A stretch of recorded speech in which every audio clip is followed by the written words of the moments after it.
Charles Hoskinson.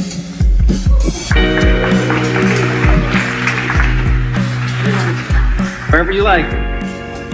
You can have this one. You like our chairs here? These are from the pawn shop next door. Oh. We're on a budget. You know where we are, right? We're at a nightclub in Colorado. Oh, yeah. I spent my 20s in Denver. You know, I used to go to church. Yeah. Well, it actually is a church. I had no idea the basement was so big there. It's crazy, right? Quite large, yeah. Well, you know, we're in Colorado. We're live streaming. Oh, okay. So, hi, everybody. Do you think we could get it like you're, you know... Do the thing? Do the thing. I mean, we're here. Well, this is Charles Hoskinson, live from warm, sunny Colorado. Yes. Hey. Woo! Always warm and always sunny. Yep. Sometimes Colorado. Sometimes Colorado. Well, that's awesome. I mean, having you here is great. And one of the things, I mean, I have a million questions to ask you, but of course, I'm going to keep it DAO focused. Okay. Maybe. But compared to me, I mean, you're a young guy. You're in your 30s. Yeah, I'm 34. Which I have a hard time understanding how someone your age, like, how are you so damn wise? Is that a question? Yeah.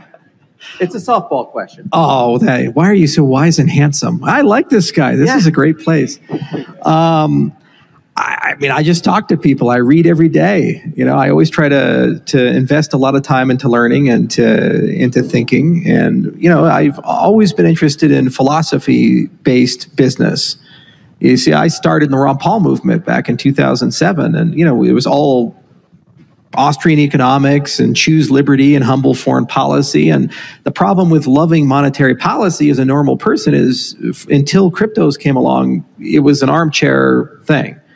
You know, it's like opining on the nature of God. You're not really going to make a lot of progress on that. And so then suddenly cryptos came around and we could be our own bank. We could develop our own monetary policy for the first time in my life.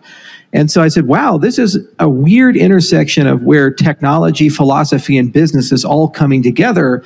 And you're able to make meaningful strides on a global scale across the entire world.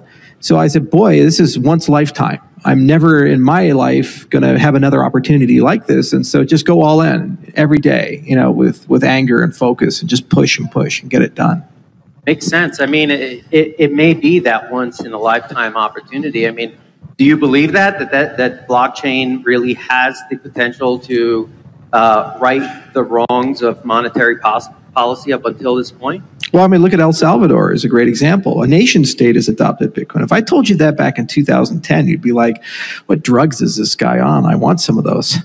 I mean, it's nuts that magic internet money is more appealing to people than the world financial order, but it's also a response to the loss of legitimacy of institutions in general.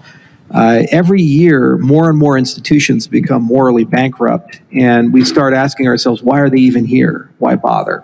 And people become more cynical and disenfranchised and distrustful, and we've become very tribal and polarized as a society. And what we sell ultimately as an industry is this idea of bringing people together, collaborating together. You know, blockchain is a universal construct, and it's an engine for managing trust and audit and oversight and inclusive accountability and all these other properties that we would like to have in our money, in our voting system, and our supply chain systems. And once you drink that Kool-Aid, once you go down that road, you start realizing how bankrupt most of the world really is. So you have no other choice but to keep down this journey, because the alternative is to, you know, live in hell. Right. And I don't want that. I don't think anybody wants that. Yeah, nobody wants, well, some people want to live in hell, but most of us don't. The people who financially benefit. Right. Yeah. Well, so, you know, you've been on the record as saying that if something is wrong, I'm paraphrasing here, but if something seems so wrong with the system and it's not being righted, then somebody's making money. Yeah. Yeah, that's the ultimate test. If you don't understand why something's screwed up, and it just keeps going on and no one fixes it, then the answer is someone's making money from it being screwed up. And you can look at any system from tuition to healthcare costs to, war, all these things. You're like, well, these are smart people. Why would they behave in such a crazy way? And why don't they work together to fix it? Well, because at the end of the rainbow, somebody's getting rich off of it. It's just that simple. Yeah. Well, speaking of monetary policy, I mean, you've also been fairly critical, may have had a reaction or two to people talking about burning tokens. But as, DAOs, I mean, we create communities and we have to regulate the monetary policy on a community, based level. Is there any time that it does make sense to have a burn or a mint or, to somehow manipulate, let's say, the currency? Or yeah, if you have algorithms that require that, like an algorithmic stable coin, or you're doing a token upgrade, so proof of burn to destroy a token, to redeem a token on another system, that makes a lot of sense. Where it becomes problematic is when you have a cryptocurrency with a deflationary monetary policy like Bitcoin or Cardano, and there's a fixed monetary policy, to come in and say, well, destroy tokens. Well, why are they asking you to do that? They're asking you to do that to manipulate the price.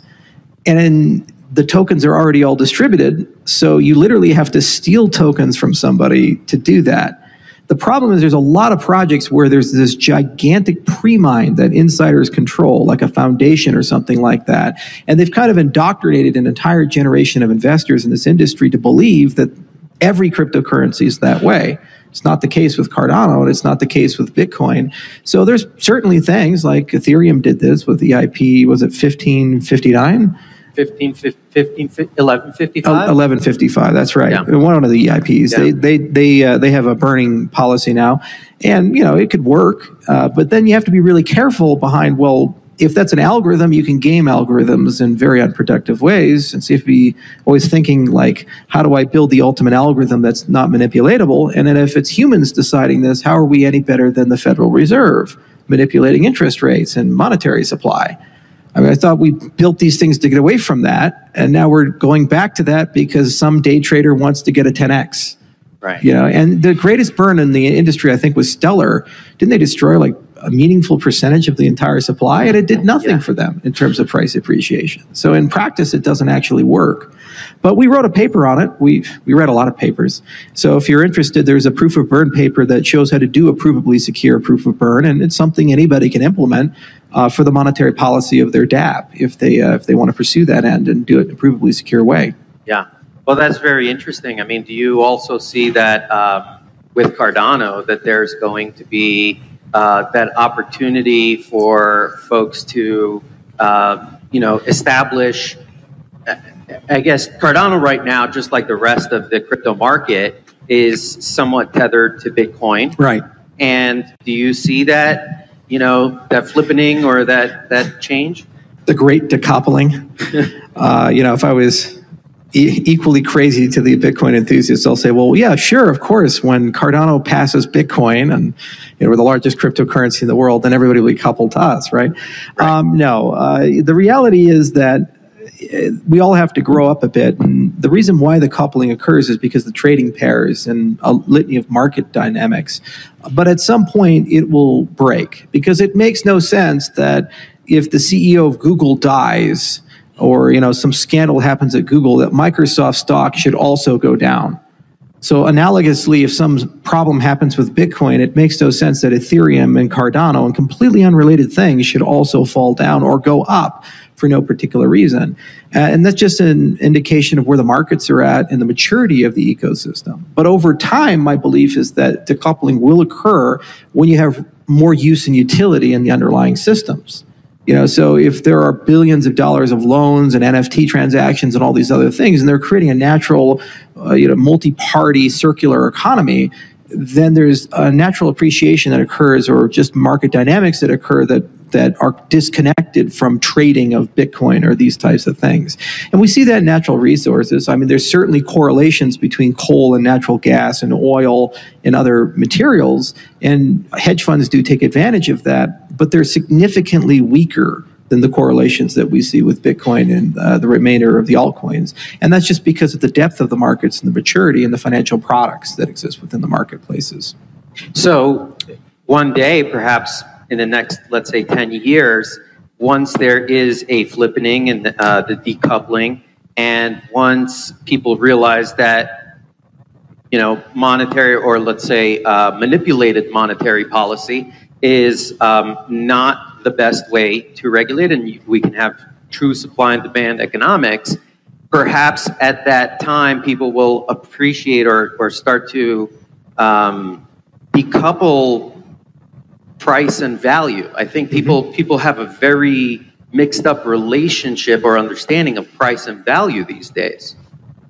Yeah, it's hard to measure, and also the market tends to undervalue things. I thought for sure at this point in the market, people would start paying a lot more attention to correctness and security and decentralization.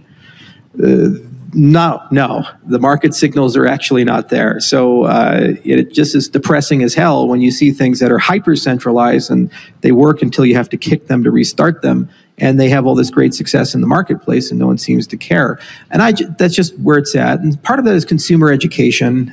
Part of that is just rampant speculation. And, you know, these are ephemeral events. People over time learn more about the technology and they start valuing certain things. And also, you live crisis by crisis. A lot of people forget what put Bitcoin on the map was the Cypriot crisis. We were at $4 Bitcoin. We went to $250 Bitcoin in 2013. It was because in Cyprus, the government started taking money out of people's bank accounts. And some people are like, well, they can't do this with Bitcoin, right? Now there's an entire nation state, Canada. It's basically declared martial law, and it's going around stealing money from people. And they're trying to find a way to seize crypto from people. Yeah, best of luck with that. Yeah, good luck. And so now the entire nation of Canada is having that conversation of, hey, maybe we should have money that the government can't take, because they seem to be all more than willing to do that. You see, so events occur, and these events start training people the nature of power and centralization, and they start teaching people that maybe they should be more in control of their voice, their freedom of expression, their right to commercial activity, and right to association. It's the same with deplatforming. You know, we live in an age where if you speak the truth, you could be arbitrarily thrown away and completely cut out of a social network. And canceled. You canceled effectively. So the minute that happens to somebody, especially someone you know, love, and like, then you start asking, well, I need an alternative. The minute they went after Joe Rogan, there was more conversation that week about decentralized social networks than probably the last 5 years, in that 1 week. So we're educating an entire community the power of decentralization. So I think the undervaluing of decentralization and the undervaluing of correctness and security, they're going to resolve over time. And these are just market anomalies, and they come in the boom-bust cycle. I've been through 5 of them. You know, I watched Bitcoin go from under $1 to 30 to down to 4, up to 250, then to 80, then to 1,200, then to 250, then to 20,000, woo, and then down to 4,000, then 4,000 to 64,000. Now we're at 40. I've watched it, you know, and all along the way there was all kinds of madness, and you'd see it in the conferences. So when we were in a boom year, they were crazy, especially Mo Levin's conferences, man. Big parties. Yeah. But then we were in a bust year. There was like, hey, want to buy a pizza? Yeah. How you doing?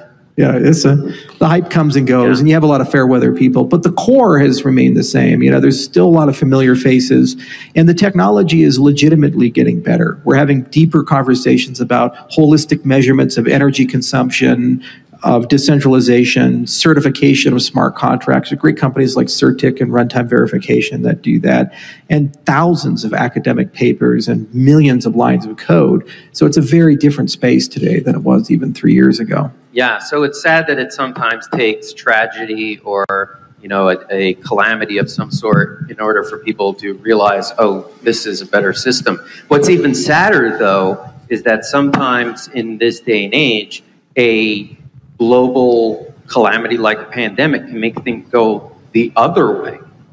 I mean, it seemed like during, you know, COVID, certainly blockchain has been, you know, proliferating, but at the same time, many other things have been centralized, right? Like healthcare, right? I mean, how does that make sense?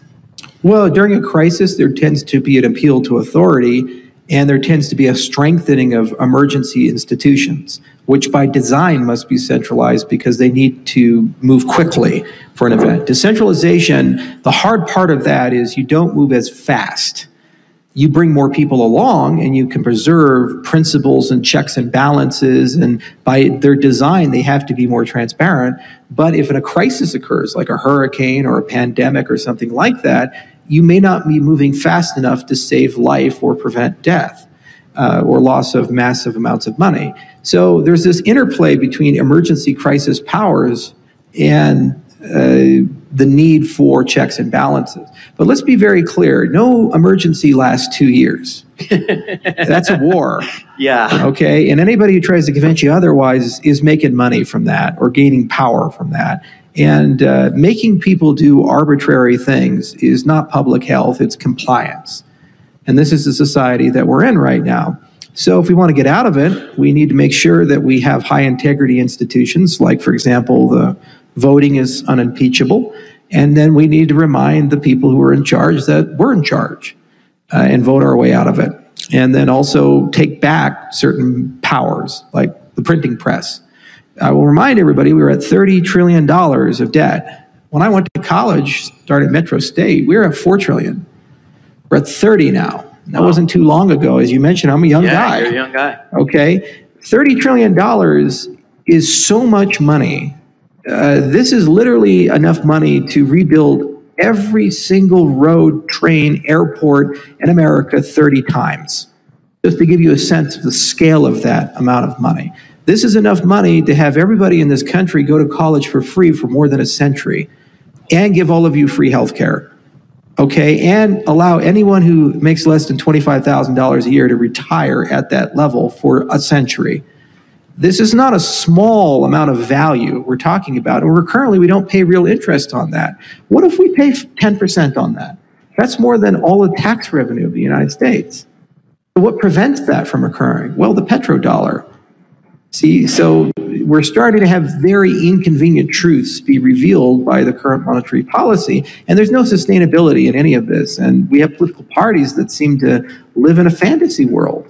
Like if they just put their head in the sand, that we're all just going to relent. Yeah, or just immediately take the opposite position of whatever the first guy took. I'll give just a quick example. So I got a ranch up in Wyoming, and so I bought some propane tanks for that ranch, big tanks because we lose power all the time, and I needed to make sure that we had some backup. So I bought them for $25,000 a tank, and I hadn't buried them yet because there was big supply chain delays in getting the labor for it. So 5 months later, the company I bought them from calls me up, and they say, "You still got those tanks?" I say, "Yeah, I haven't buried them yet." They say, "Can we buy some of them back?" I say, out of curiosity, how much? They say $35,000 a tank. In 5 months, the company I bought it from, the price went from $25,000 to $35,000. And they have the balls to tell us that there's only 7% inflation. Right. There's no inflation as long as you don't count the price of beef, chicken, and pork, right?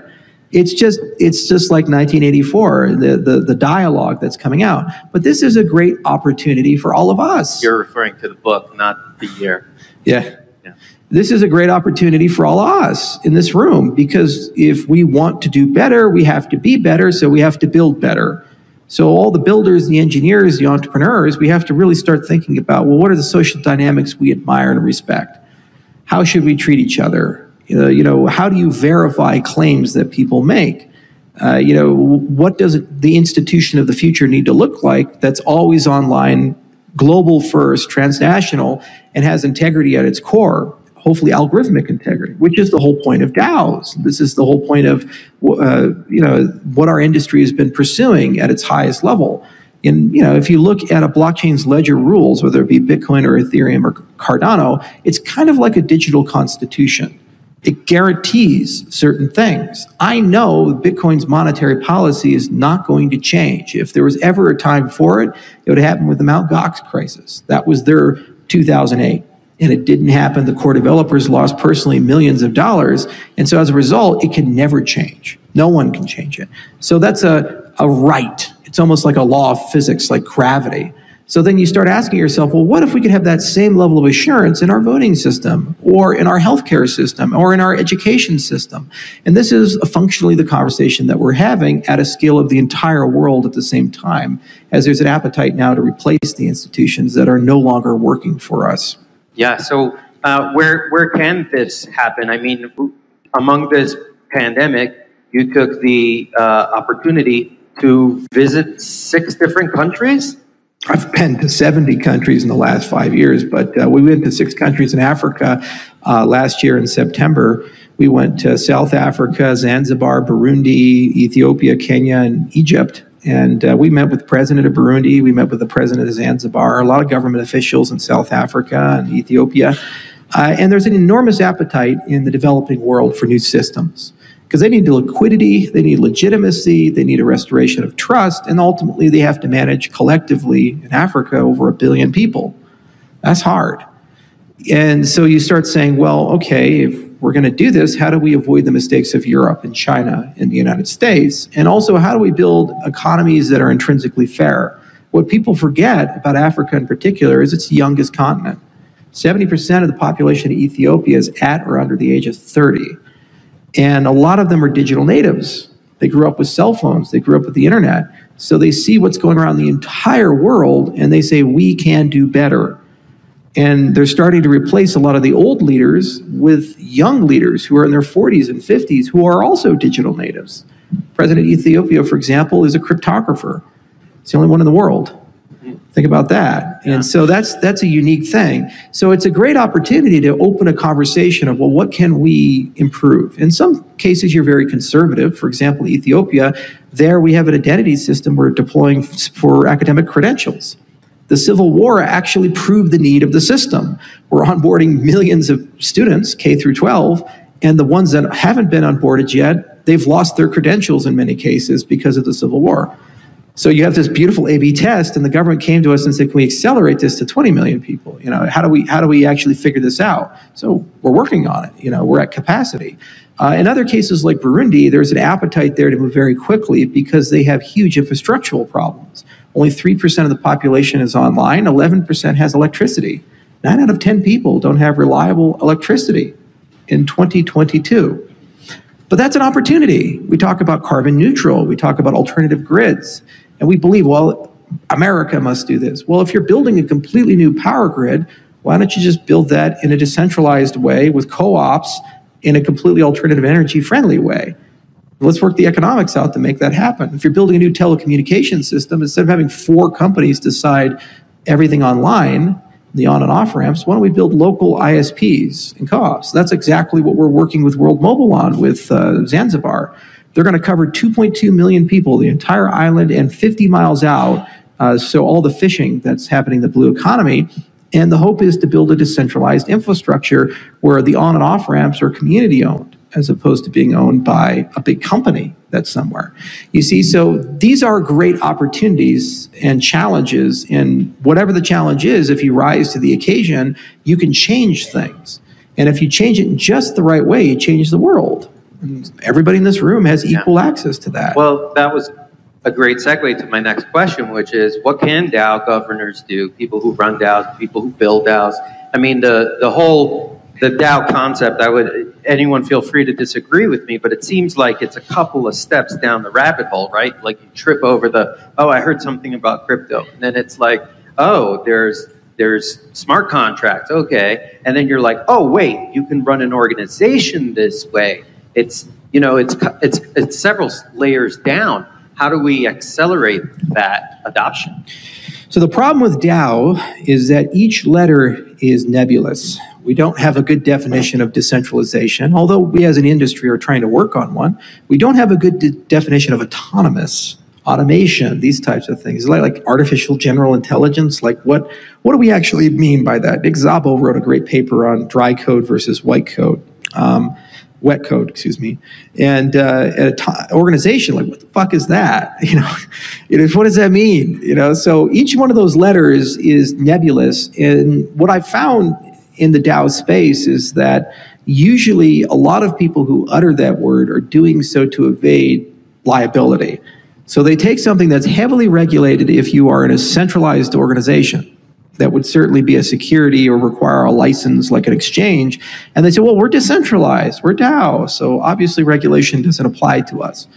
And so the regulators are like, nah. And so there's now going to be a big fight that occurs. And actually what's advantageous about that fight is it's going to force definitions of sufficiently decentralized. And it's going to force them to learn about it too, right? Exactly. Now, the good news is there's great research that's being done in each letter. And there's great research in particularly in the O, in organizational design. And there's even legislative accomplishments. So the last 5 years, 26 laws have been passed in the state of Wyoming. The one relevant to this event is the DAO law in Wyoming. So there's actually a DAO legal... LLC. Yeah, DAO LLC. Now, there are some problems that need to be addressed and resolved in practice with the implementation of that, but that's a great example of where a regulator is actually willing to work with the community and try to figure out a way forward. There's a lot of open questions about checks and balances, level of transparency, what is kept secret, what's not, the rights of the individual. Cardano actually has one of the largest decentralized organizations in the world, Catalyst.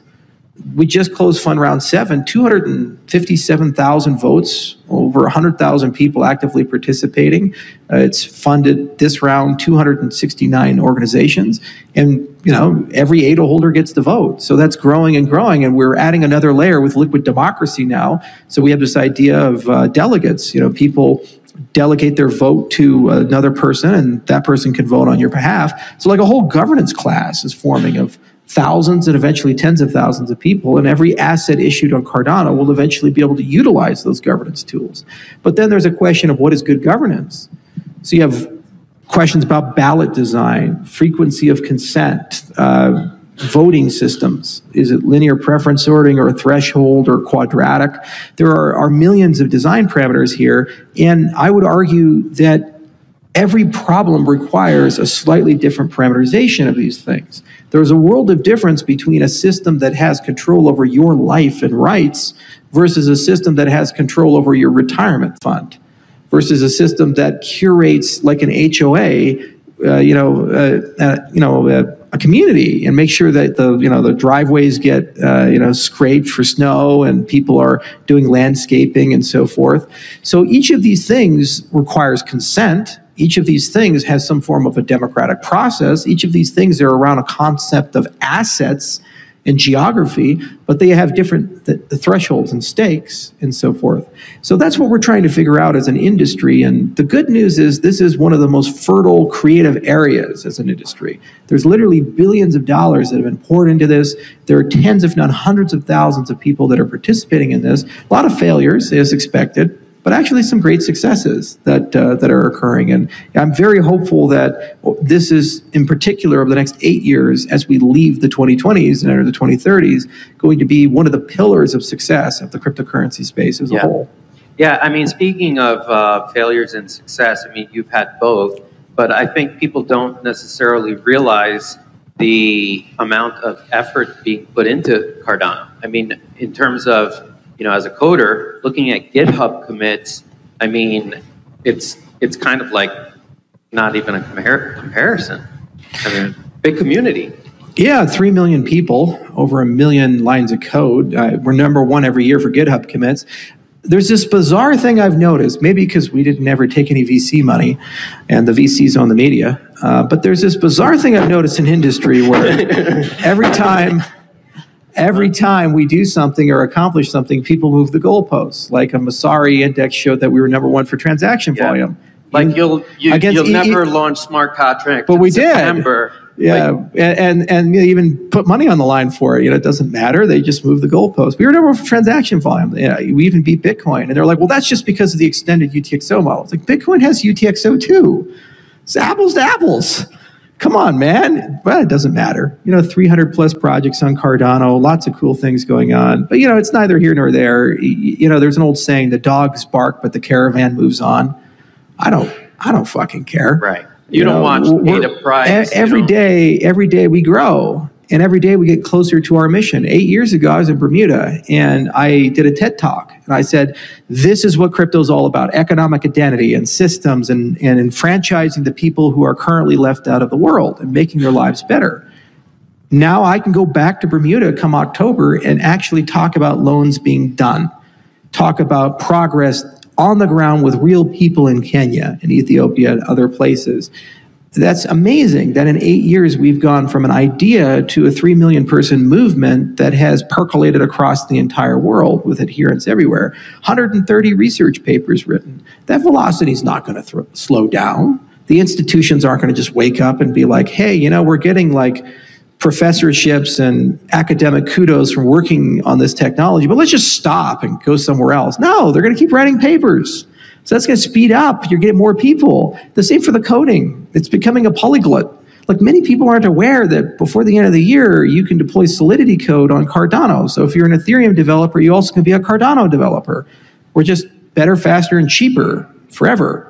Okay, so there's a lot of cool stuff that's in that ecosystem that people will discover. And whether they discover it today or a year from now or 5 years from now, no one's leaving. Yeah. They're inspired. They're passionate. I was going to ask about Aili, but you just promised us the end of the year for Ethereum smart contracts running on the Cardano. testnet is coming out in March for Mamba. You know, all that time we spent with Ethereum Classic, we actually built a full Ethereum node in Scala. We learned how to build Ethereum as well as Consensus or anybody else. It was tough because there were a lot of stuff we wanted to change because the protocol is so shitty, but we did it, and in every category we try to innovate a little bit. And what you've noticed with all these EVM compatible chains, what they usually do is they run a BFT protocol under the hood. We saw that coming more than 4 years ago. So one of the things we did with Ouroboros is we said, look, this is a really different form of proof of stake. You don't have to bond and lock your tokens. You don't have to do any of this garbage and lose liquidity. Chooses validators just so that... Yeah, Ouroboros is the proof of stake protocol Cardano. But the point is that stake pool structure maps very well for like an Algorand style sortition. So you can bootstrap permission chains from that permissionless structure and run them at a high velocity with the same trust model of the underlying infrastructure. Well, if you can do that, you can replicate what Binance Smart Chain and all these other guys have effectively done. Because under the hood, a lot of cases, they're running permission systems or pseudo-permission systems with some curation. But they're no longer permission. They're permissionless because the Ouroboros is under the hood.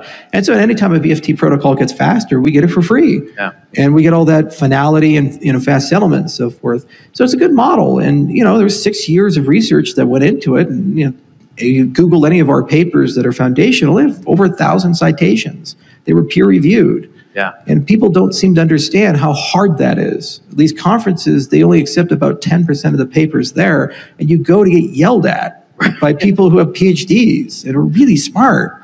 Like I went to a conference, Eurocrypt, Eddie Shamir was there. That's the S in RSA. He has the Nobel Prize of Computer Science. I was on a panel with the guy, and he's like, I don't like proof of stake. He's like, oh, fuck. Like, how do we argue with this guy? He's got like 4 PhDs worth of computer science knowledge. I mean, it's like, what do you do? But you go and you take the abuse because it makes you better and it gives you independent validation that you're headed along the right track and the right road. And we're now seeing the fruits of those labors. What we sow, we see the extended UTXO models, massively parallelizable.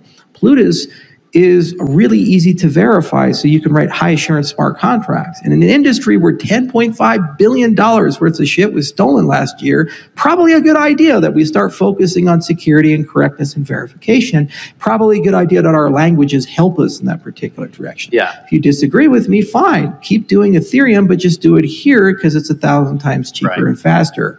Well, maybe it's because maybe it's because you don't have the first mover or second mover advantage in this case. I mean, when smart contracts launched in September, I think everyone had this expectation that the next day, like September 13th, we're going to be like all these dApps. Yeah, but Igor, our ghost chain is at capacity. It's Casper the constipated ghost.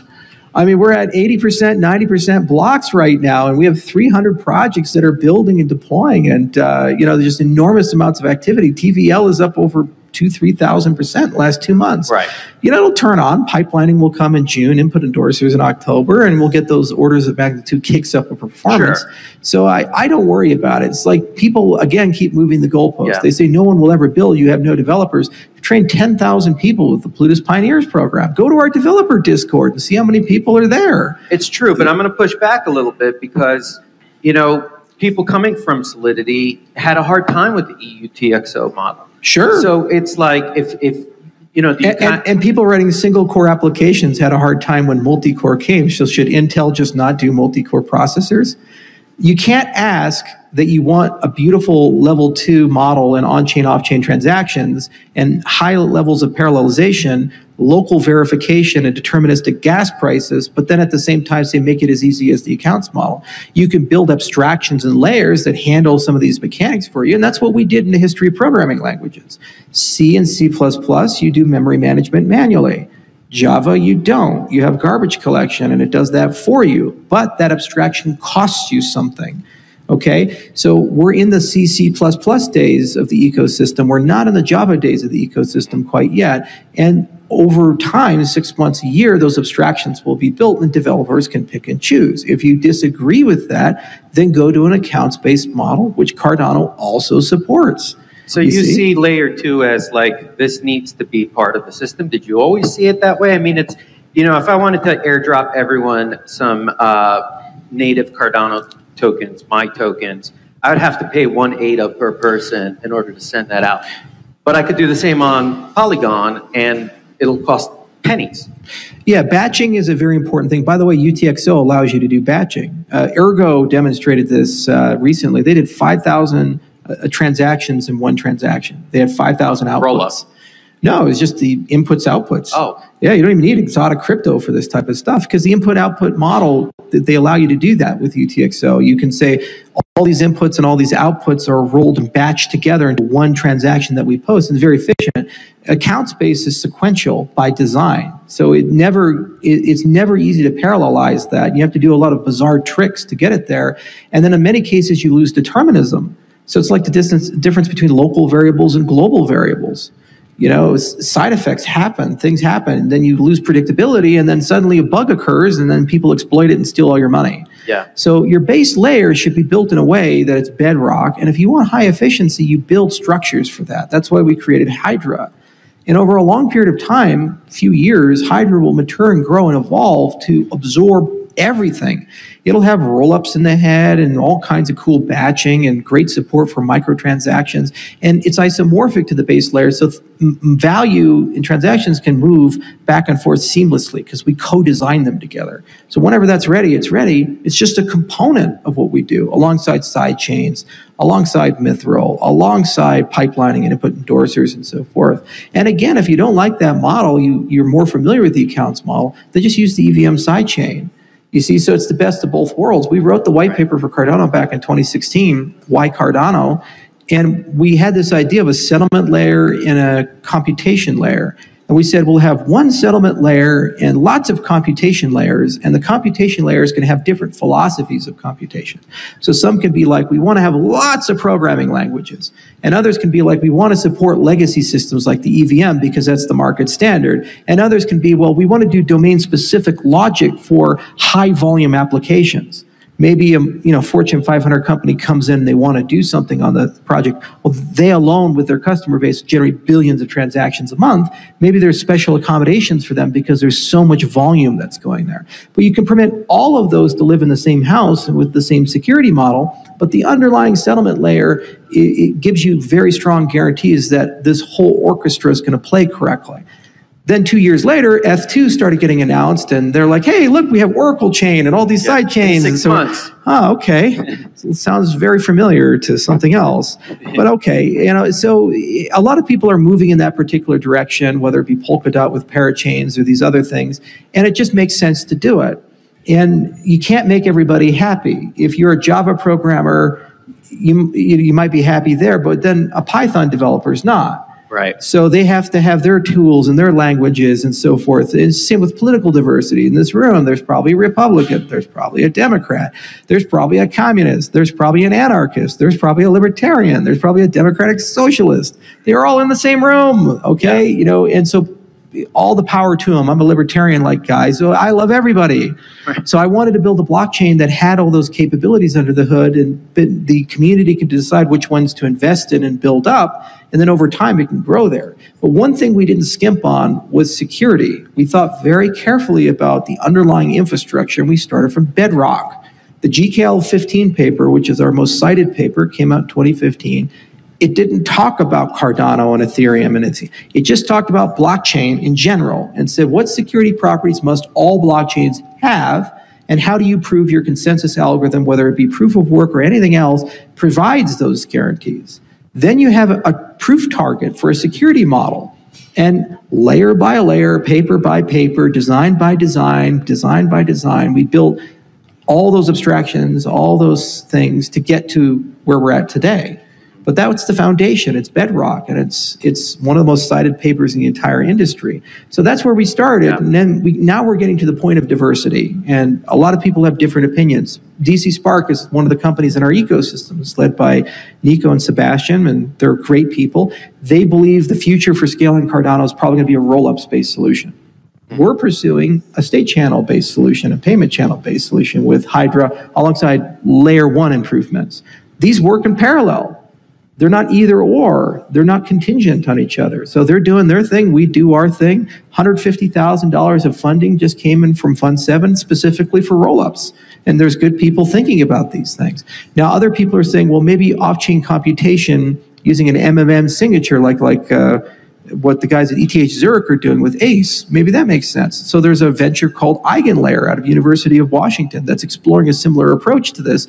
And they're looking at that. Again, that's in parallel. Because when you have a 3 million person ecosystem with all this money floating around, you can take many bets, 1,000 flowers, and some may wilt, some may bloom. Right. You know, right. And that's what we should be. I think we could probably talk tech all day, but we might lose half the audience or all of the audience. I want to ask you about the tribalism that's kind of developed over your years in the ecosystem. I mean, it seems like, you know, I don't know. I'll be honest with you. We got a lot of flack for inviting you from some people. You know, we're sellouts to some degree. Wow. We are having. I mean, you know, we're having Charles Hoskinson speak at the Denver conference.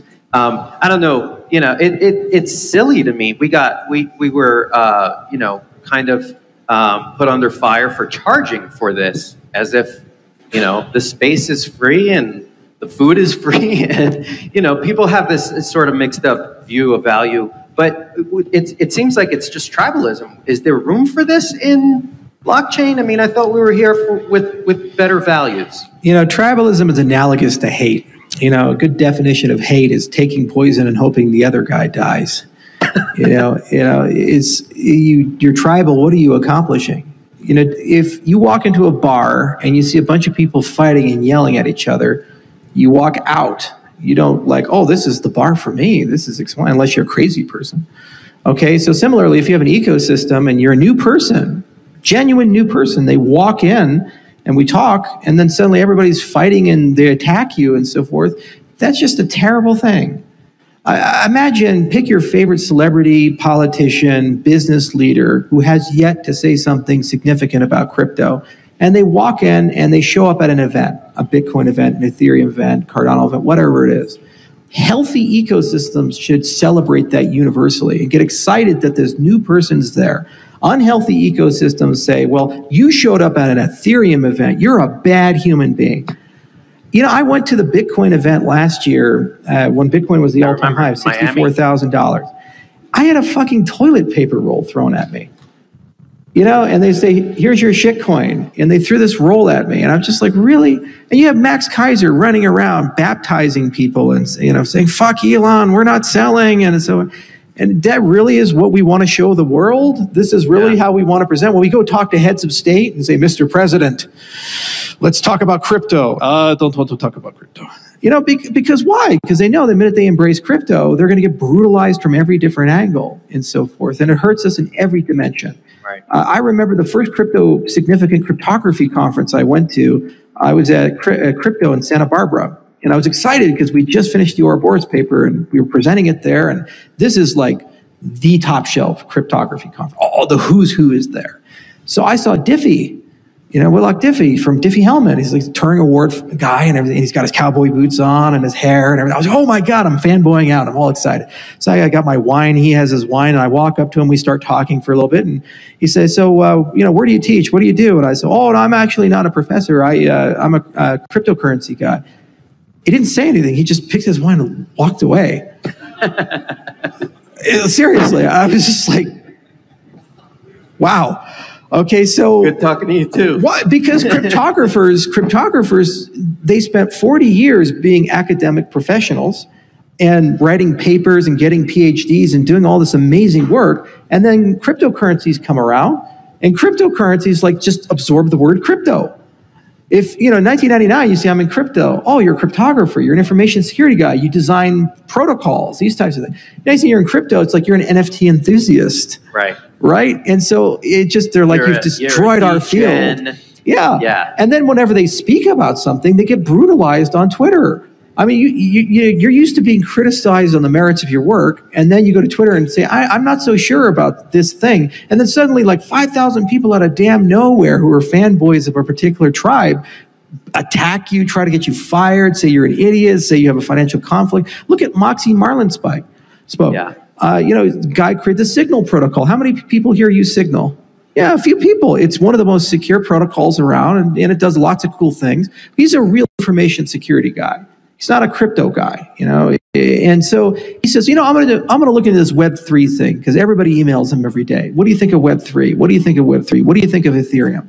So he writes a blog post and he says, you're building everything that you claim is Web3 in Web2, but worse. And here's why. And let me demonstrate it with NFTs and how bad these protocols are in their design. They don't even do integrity checks on the images that are in the NFTs. The response to that should be like Twitter. Yeah. The response to this should be like, God, man, we need to do better as an industry. We really need to clean up our act. Instead, it's like, he's an idiot. He doesn't know what he's doing. Right. So Moxie's going to leave, right? Yeah. And we lose that guy, all that brilliance, all that capability. Imagine having a conversation about private communication. Who better to invite to the party? Because he thought for over 15 years, how do I do this, to an extent that the Department of Homeland Security has him on a watch list. I mean, he's pretty good if the government's watching you, okay? And so now that guy is just being pissed on by the tribes. Yeah. It's so crazy to me. It really is. And you speak of tribalism over there in Denver. Half the people there hate me. Yeah. They've never met me. They've never interacted with me. They hate me. Like, if they ask, who's Charles Hoskinson? They'll quote a MetaMask tweet or all these other things. Well, I mean, it's so crazy. Yeah, and I've heard Vitalik speak, and I don't think Vitalik hates you. And but anyway, we don't have to go there. Let's wrap things up by talking about DAOs. Ooh. How do we, as DAO governors, embrace Cardano as a platform? So the cool part about Cardano is that we've kind of centralized a lot of thought, conversation, and work for DAO in abstraction around the Catalyst project.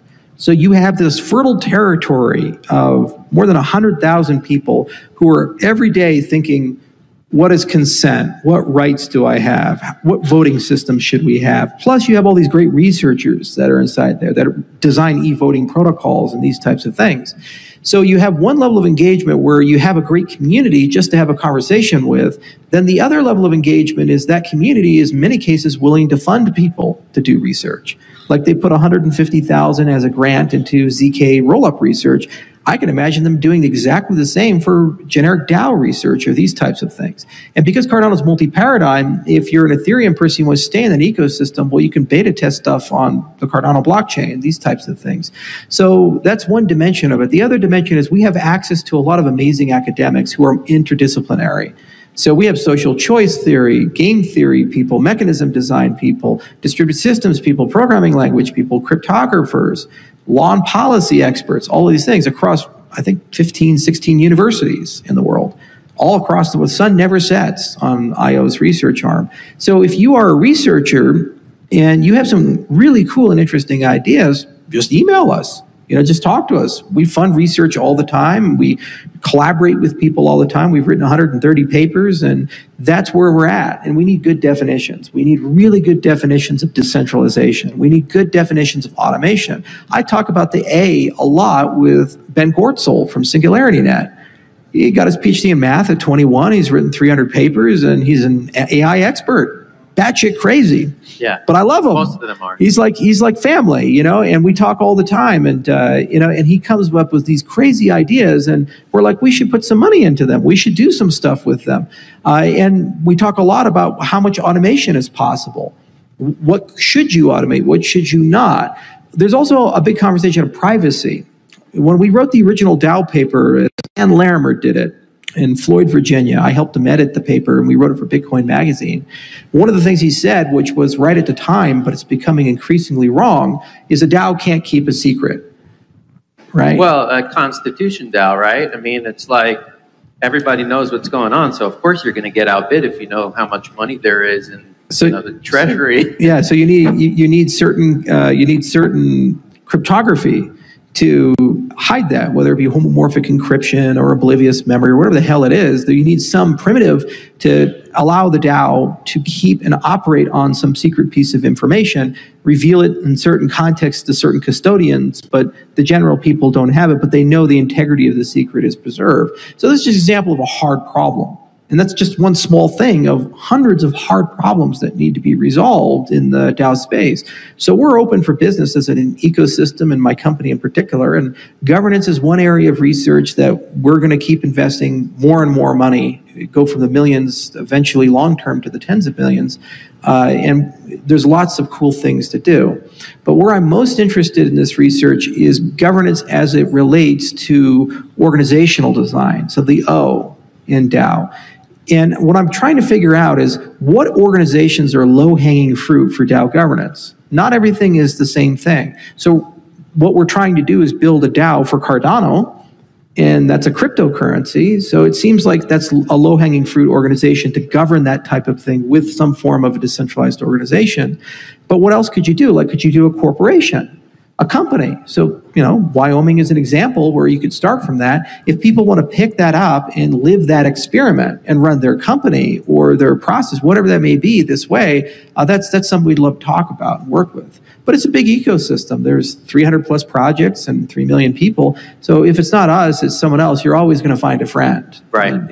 Well, the world is certainly, it's changing. I mean, when we were talking before, you pointed up at the Blockbuster DAO and you said, that's a lawsuit waiting to happen, right? And of course, that's what anyone would think. Well, but we got to understand, we did the Dish deal, so I know Charlie Ergen and Chris and the other guys to the extent where when they bought Blockbuster, Chris actually showed his dad the South Park episode where Randy bought the last Blockbuster. They forced their father to watch that. Right. So we know that group of people really well. And, but what's funny is that yesterday, Tesafila, I think that's how we pronounce it, he's Anon, but he was here talking to us about how he came up with the idea, and now he's actually in talks with Dish.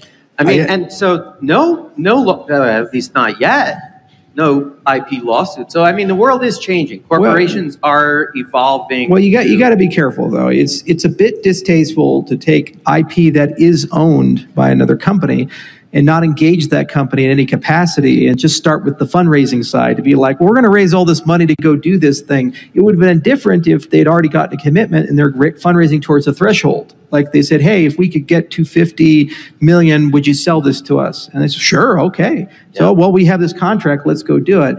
This is the problem with our industry is that people have 2 doses of brain and half a dose of common sense sometimes. Right. So they're real good at the engineering, the technology, and they understand the tools and how you can use these things to create liquidity and refine. It's just the same with the NFT space, where people create NFTs of IP stuff, and they don't actually own the underlying IP, and they go make $1 million, and the person who owns the underlying assets, like, you just made $1 million off my thing. Right. Oh, no, it's not. It's an NFT. I swear, it's different. It's an NFT of your thing. It's like the singer formerly known as Prince. Right. It's like, it's not the same. See, it's different. I'm a symbol. So you have to be real careful with that. And you have to understand that just because we have new technology, that doesn't translate to a new business model to the extent that we throw away the baby with the bathwater. There's still laws, there's still IP, there's still contracts, there's still legal entities, there's still all of this stuff. But should there be? I mean, you guys give, everything's open source and everything's shared, and in general, the blockchain community is fairly open source. What role does IP actually play? At the protocol level, in my view, none. I think it should all be open source. But there does exist intellectual property because that is an extension of you as a creative. Imagine you're an artist and you create this amazing painting or this amazing song or this amazing sculpture, And for somebody to go and just take it from you and say, well, that belongs to the world now, bye. That's your choice. I believe in freedom and choice. And so I think you should, at the end of the day, have that ultimate decision. But I can't intellectually say I'm building an open source protocol and everybody's invited to use it. But by the way, I own the patent, and at any given time, I can shut you out. That's not decentralization. Right? So you have to be careful with what you say and the expectation management and the promises and commitments you make. The problem is, and this is why courts exist and arbitration exists and marriage counseling exists, is humans are really bad at expectation management. Yeah. We think today, right here, right now, that we want X, and then later on we turn out we want Y. And sometimes we rewrite history to say, well, it was always Y. I always wanted Y, these types of things, right? A great example would be a lot of the people who acted in The Room, Tommy Wiseau's movie. Remember The Room? No, never seen. Does anybody know The Room? Who's seen The Room? You're tearing me apart, Lisa. Okay, it's widely regarded as one of the worst movies ever made. Oh. Okay. It was financed by So you recommend it highly? No, it's so bad they made a movie about the making of the movie, and James Franco played Tommy Wiseau. Okay, it's called The Disaster Artist or something like that. Great movie. So anyway, a lot of the actors who played in The Room when it first came out, they're like, this is the worst mistake I made in my life. Oh my God, why did I agree to be in this movie? This is terrible. But after the movie was like so bad it became good, and it's become a cultural phenomena, now a lot of people are like, yeah, I was in The Room, right? So people's preferences and choices change over time with facts and circumstances. And that's great when it's opinions and culture and diversity. That's bad when it's legal agreements. That's bad when there are commitments. There's the flow of funds, these types of things. So the point of the legacy system is there are thousands of years of wisdom about best practices and case law and contract law and agreements and that we as a species have collectively cobbled together, and it makes no sense to say throw all of that away. What you do instead is say what parts of that are relevant to what we do, and do we need to update and modernize for what we do, and what parts aren't relevant anymore. We don't need a lot of laws about, where you should hitch your horse and, how big the wheels in your carriage need to be and so forth. We kind of move beyond that. But we still do need traffic laws, right?